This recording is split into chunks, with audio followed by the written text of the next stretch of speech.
So I'm talking with Reverend Goldston Williams, known as Reverend Gold, right?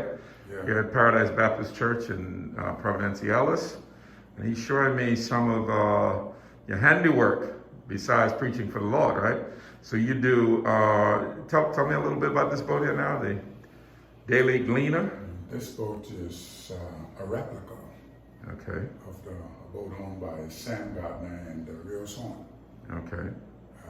named the Daily Gleaner. I'm sure you call the Daily Gleaner is the name of a Jamaican newspaper.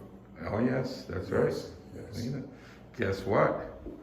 Reverend Dudley Stokes was an editor Yes. of the Daily Gleaner, Yes, I learned that. who was the pastor at Salem Baptist, and probably this church too before you came along, right? I Back in the '60s. Yes. Yeah. Yes. Stokes used to be here in Provo as well. That's right. Responsible for the churches Yeah. in Provo. Yes. He had 5 kids. Two sons live right here in Provo too. Yes. Yeah. Yes. So boy, and so you design. I mean, you did a replica. Yes. You are a boat builder, Of course. like Peter. Of course. So, what are some of the details that go? What's below?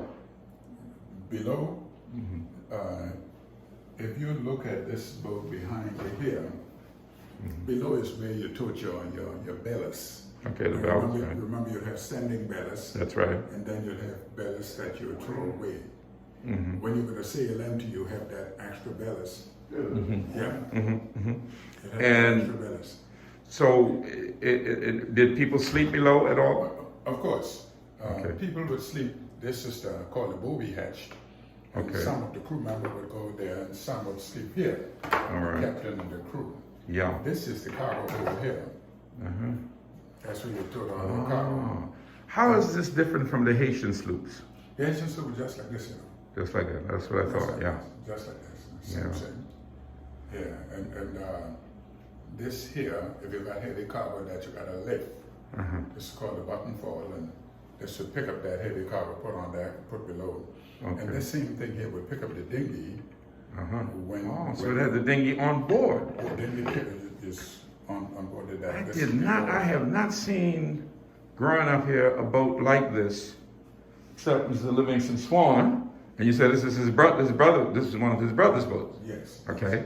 And but I guess they did have to put the dinghy up on the boat. Normally they would tow them behind the boat. When they're not going far, like when you're Yeah. on the ocean. If you're on Okay. the ocean. You better put it up. From South Caicos to Grand Turks, or from Grand Turks, South Caicos to Haiti, you put your dinghies on deck. Some boat would have 2 and some would have 1. Yeah.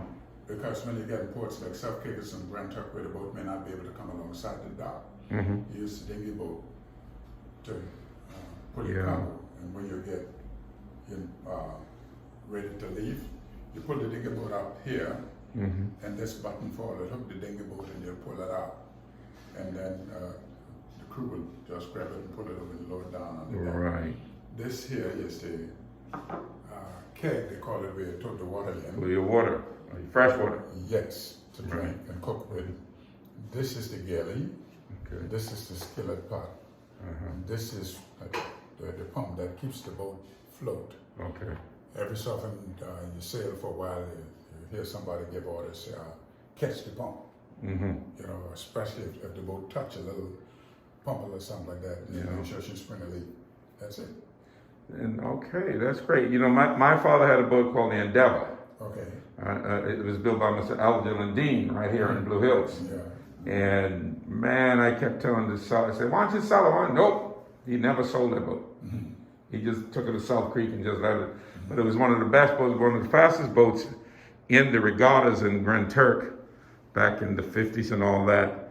And it was so fast that they banned it from being in the regatta. Oh, yeah.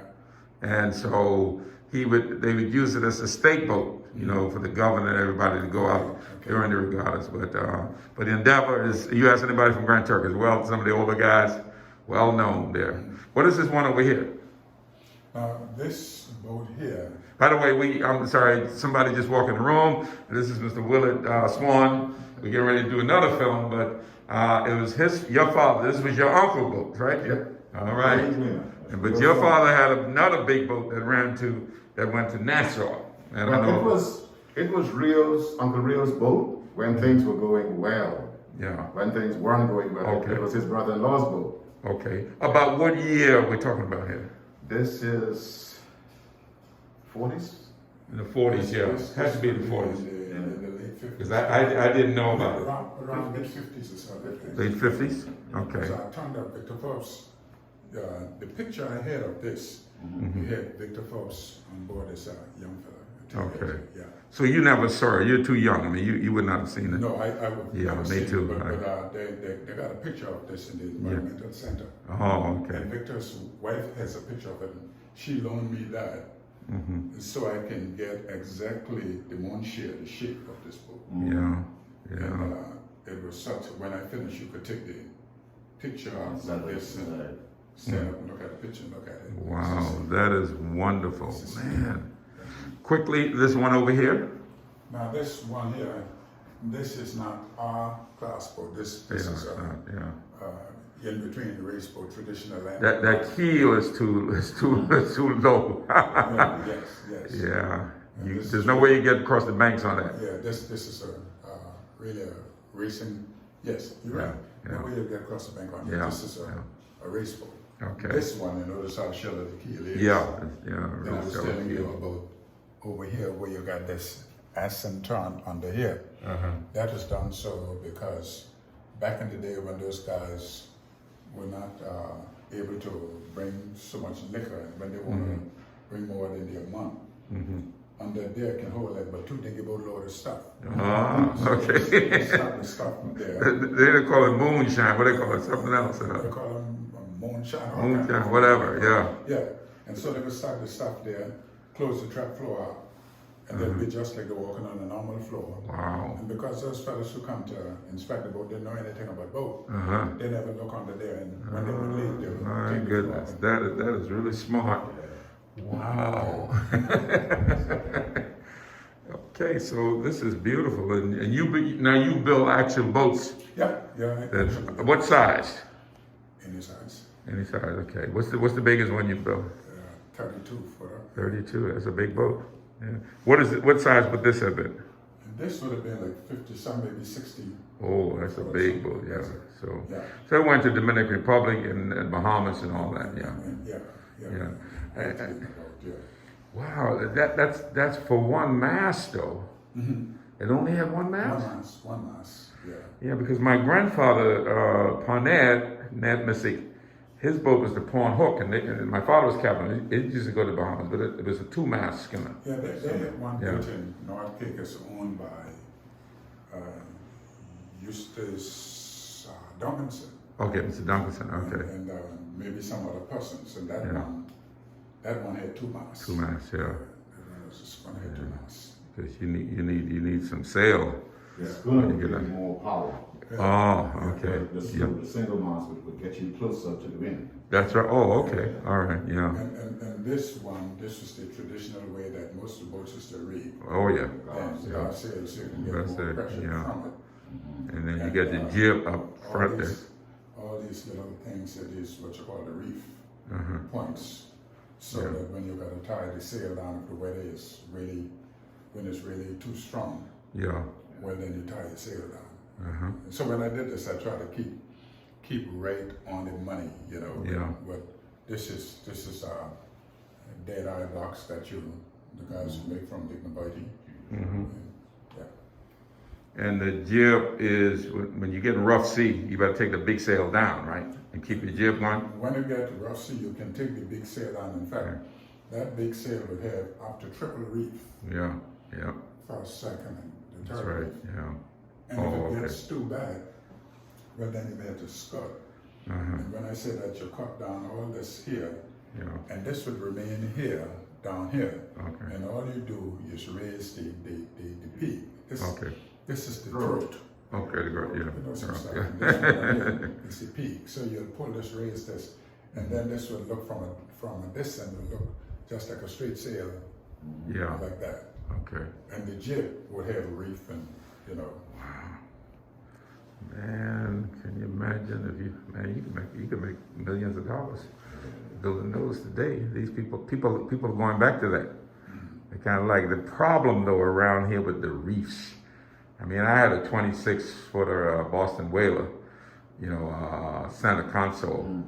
And even with that, I still hit my motor one time out in front of 7.6. But I'll tell you, That's a good boat. Yeah. those guys back then, like his daddy, Old Livingston, and Yeah. some of the guys I mentioned, those guys were expert seamen.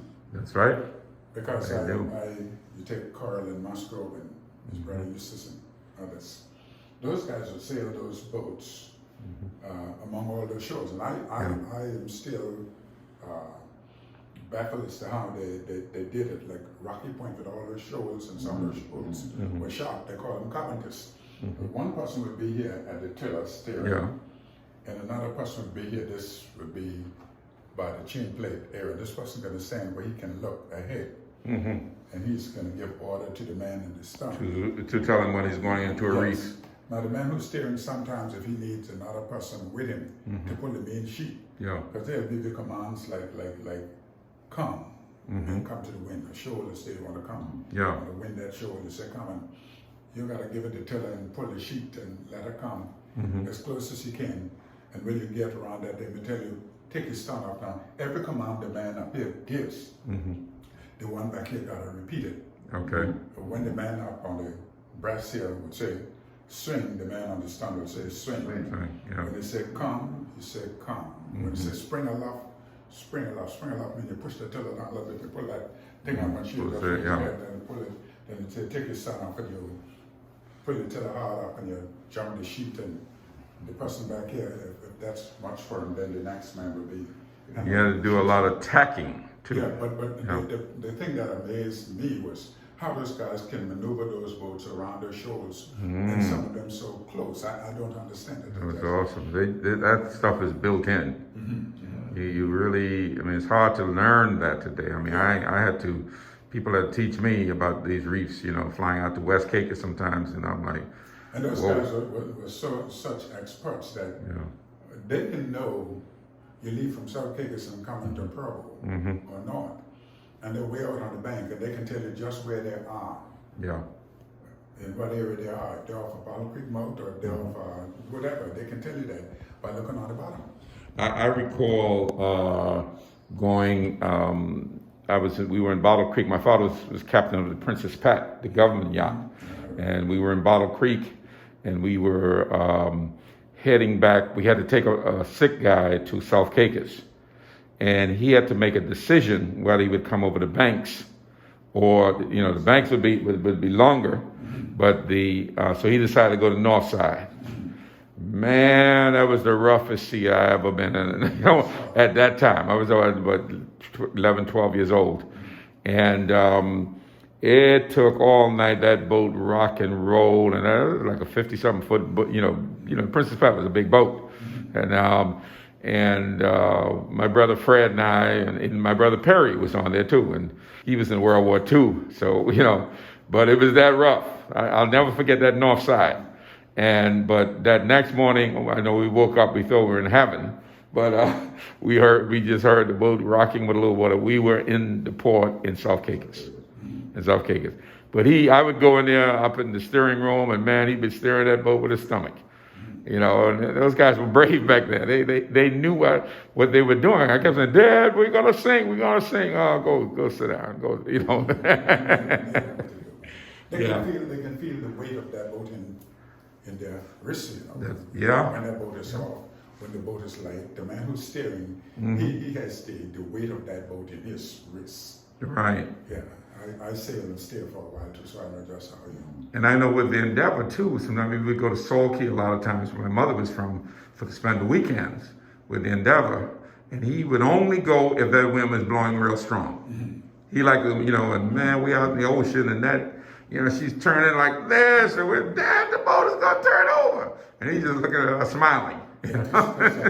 When he pulled this tiller, he can feel the weight of the boat. He knows, you from here, you must be interpreting boat language. Yeah. Because when you're holding this and steering it, the boat is going to tell you what needs to be done, but you got to be able to interpret. The boat is going to tell you, well, look here, I'm drifting. The boat is going to tell you, well, you got me running. You know, when you need to go by the wind, the boat is going to tell you that you need to trim your sheet a little bit so you can go closer. The boat will tell you this stuff. That is good knowledge. You got to write a book. You got to write a book. In fact, you know, I'll let this out to you now that, you know, there's some of us who are getting ready to write a book on the anthology of our history. Particularly, I'm going to show you a little bit of what I started. Okay. And I just got lazy in the process. In fact, I am writing a book on traditional boat building in the Turks and Caicos. Because Dr. Carlton Mills told me to get you on board as one of the writers with us to talk about. I'm letting you know that I'm doing away a secret right now. Okay, to talk about boat building in the Turks and Caicos. Yeah, Dr. Mills always put me in trouble like that. So no, we're gonna do this. There are too many people writing our history down here, and who know nothing about our history. And if we don't do it, that's why it's called His Story. His story, yes. Yeah. Whoever writes it, they're gonna do their slant on it. But as soon as you get me off that, I'm going to show you a little bit of what I started. Okay. You know, I brought that with me because I know you may want to know and stuff like that. But that's us.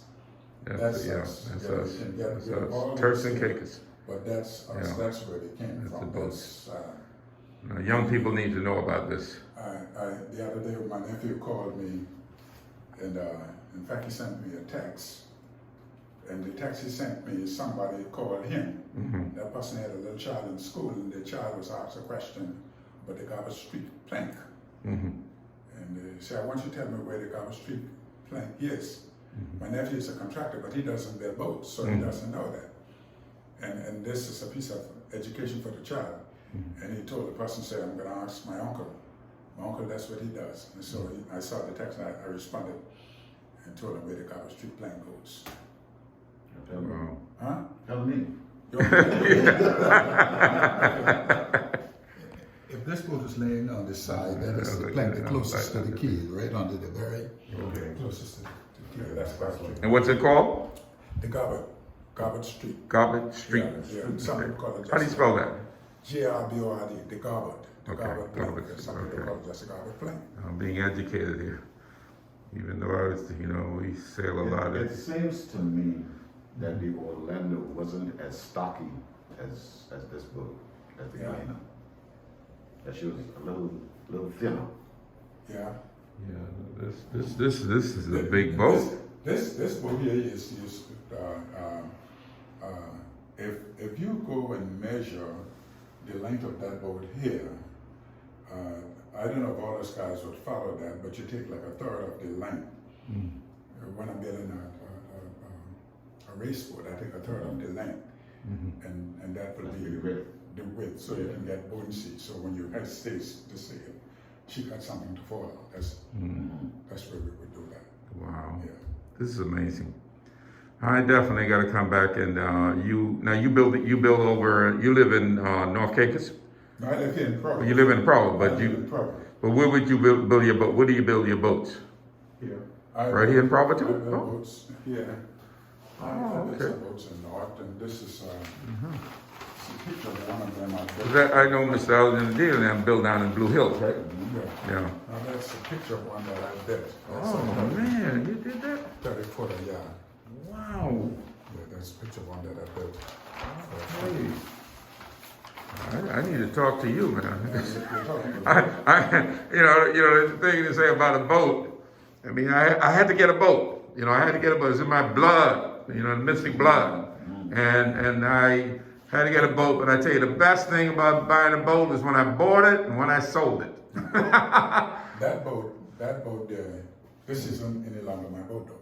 No, I know. This boat was sold a long time. Yeah, I can imagine. Yeah, it's so long. That wouldn't sit. When I started this boat, Flyer from Tropical, he came to me and said, "I'm gonna make a down payment." Wow. And then he called me back and said, "Where are you with it?" And when I was finished, he said, "All right, go to the office, pick up the rest of the money." Wow. And then he came to look at it and said, "I'll keep it in the office until I get the place in my office for it." Now you're not talking about the replica. You're talking about you actually build a regular boat. You're talking about this one. I'm talking about this one. Oh, this one, the replica. Okay, all right, okay. Totally Yeah, I replica. mean, to have this in your office or, And you know, what some- you have here now. Well, this is a part of education that many of our school children wouldn't know about. So you're seeing this, you see a good bit of where they came from. That's right. You see That's this, right. because I had that very detailed. You know. Yeah, this is really, man. That's exactly how the blocks used to be made. I mean, when we were small, we would build little, you know, those little boats, you know, and sometimes the copper jink boats, you know. But I haven't seen a replica this big, though, Yeah, of boats from down here. This is amazing. Just amazing. All right, okay. Thank you so much, Reverend Williams, for sharing this with us. You're welcome. And